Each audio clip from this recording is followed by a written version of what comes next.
कभी इंसान पर खुशहाली के दिन आ जाए, ये भी उसके लिए आजमाइश होती है।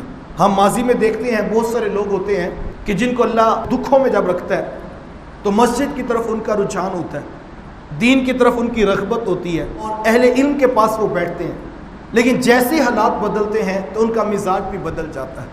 मुझे अच्छी तरह याद है, मैं जब नया नया जो है वो इधर लाहौर आया तो दरस कुरान का आगाज़ किया तो थोड़े से जानने वाले लोग मिले।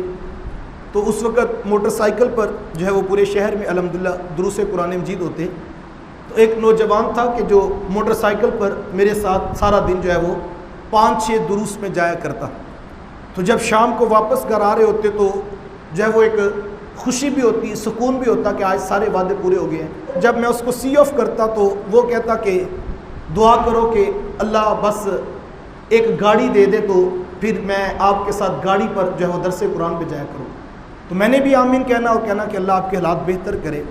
उसकी नीयत पर शक नहीं, लेकिन मैं सिर्फ एक जो है वो तबसरे पर जो है वो आपकी तवज्जो चाहूँगा।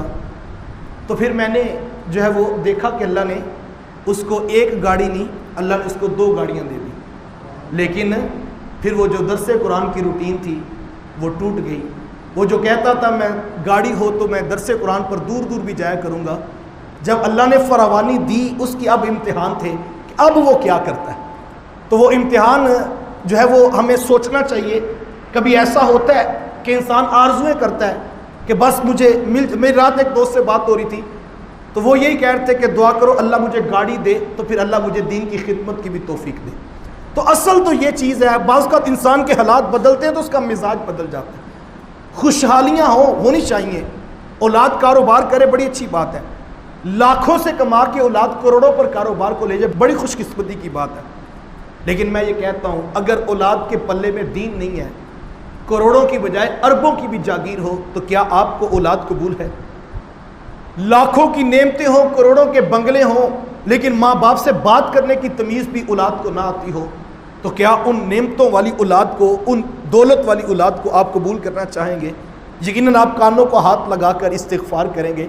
मैं यहीं पर दर्स दिया था तो ये बाहर मुझे रमज़ान में ज़ोहर के बाद एक नौजवान मिला तो वो कहने लगा कि दुआ करो मैं ये मियाँ चन्नू वाली साइड से जो है वो शहर में काम कर रहा हूँ तो अल्लाह मुझे कोई गांव में नौकरी दे दे।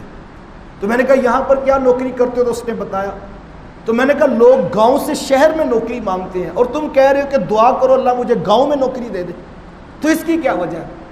वो कहने लगा कारी साहब पैसे तो बड़े कमा लेता हूँ लेकिन रात जब सोता हूँ तो मुझे माँ नज़र नहीं आती। दुआ करो ना अल्लाह मुझे जो है वो वहाँ पर गांव में कोई नौकरी दे दे, मैं रात को माँ के पास लेटा करूँ और माँ का चेहरा तो देख लिया करूँ।